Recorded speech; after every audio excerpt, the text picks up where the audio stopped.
What's up, YouTube family? So I wanted to make another video for you today, giving you details about the CARES Act, the stimulus plan that allowed everyone to take a 401k distribution or a distribution from your IRA without receiving that 10% penalty. Now it's time to file your taxes for 2020. So now you're going to have to account for all the withdrawals that you took for the 401k and from your IRA. And I'm going to tell you what my thoughts are about that and how you should address that coming up next.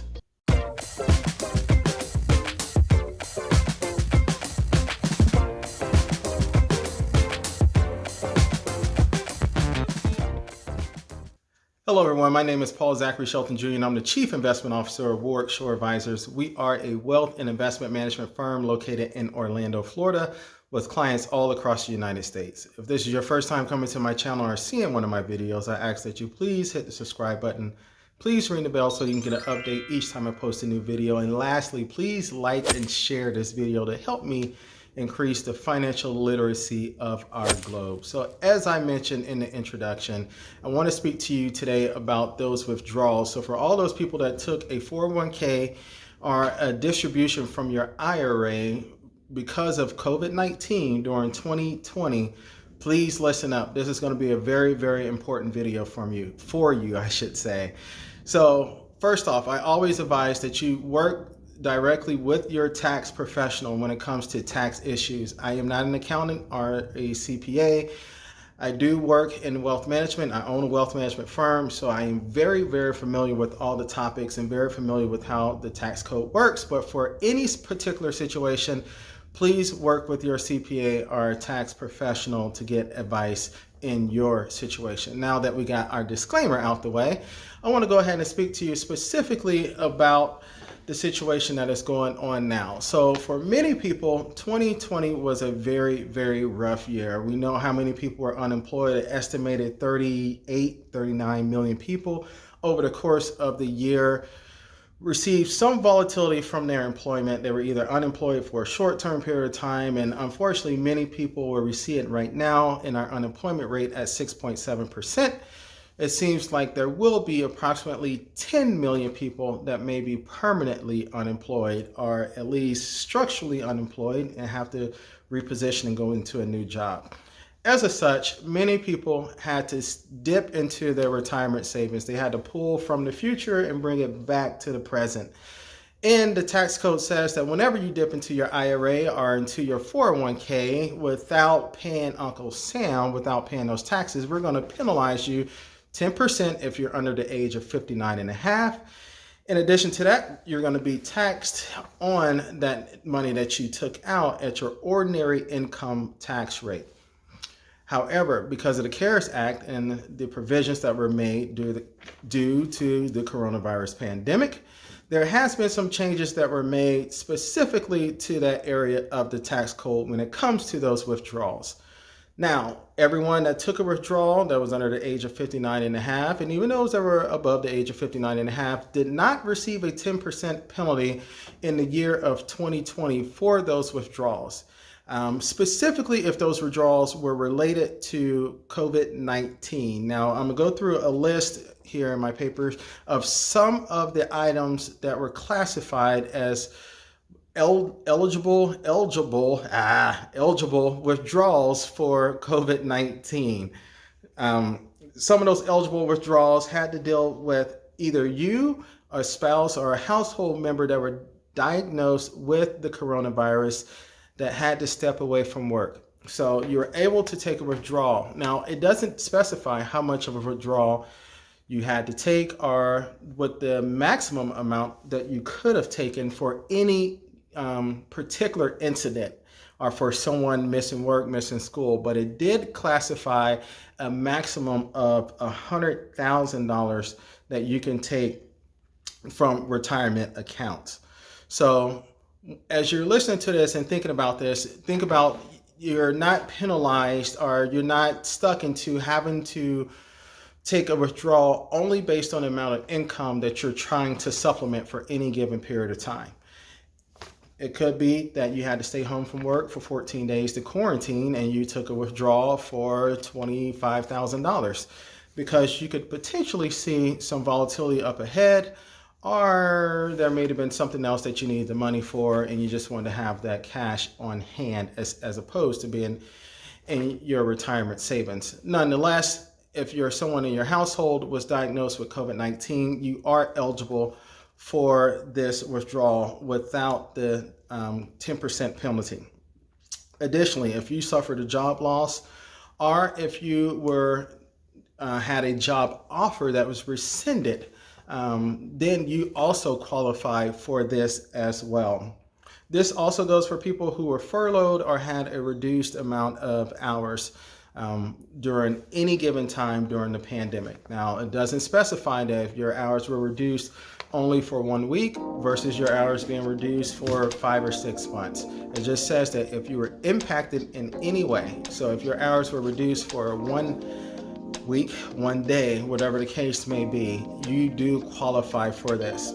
Additionally, if you are a parent and you had a child that had to come home from school, do homeschooling for any reason, not just because you selected for them to come home, but you may have kids that were homeschooled in virtual school.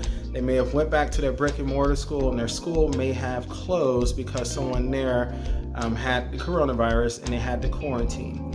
All of those situations do qualify for eligible benefits to be able to receive or withdraw your funds without having the 10% penalty. Now, I haven't spoke about the taxation on that. I'm going to speak about the taxation coming up next. So you don't have to pay that 10% penalty for either one of those situations that I outlined previously.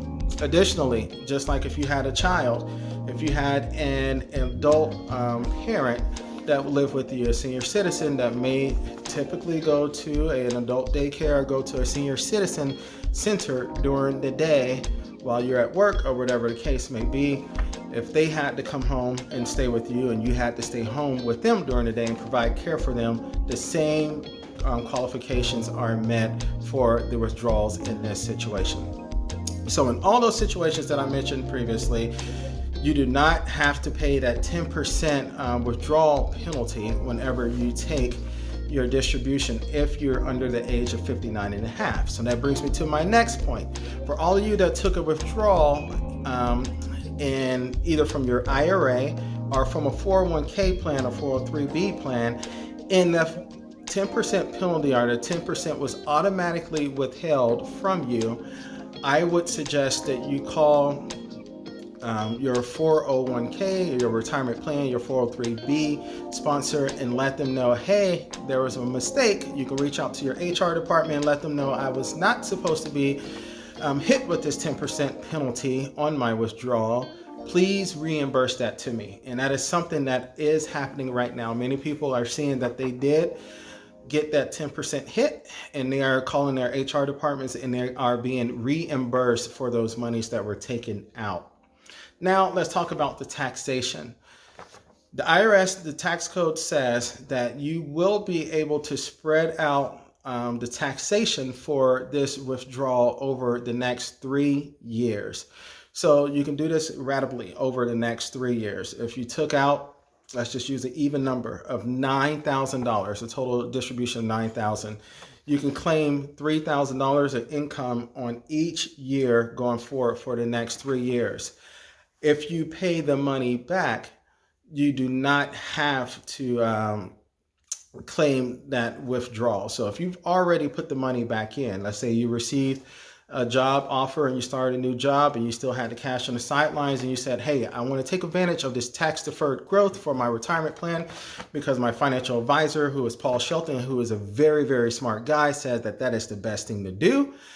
And you went and put your money back in, then you don't have to worry about any of this at all. Let's say you're in a situation that you cannot put the money back in as of right now, but you did receive another job and you think that possibly by the end of the year, you will be able to put the money back in, or you'll be able to piece it back in and phase this over the next year and change. I would suggest definitely do put the money back in as soon as possible. It is very, very crucial and beneficial for your retirement.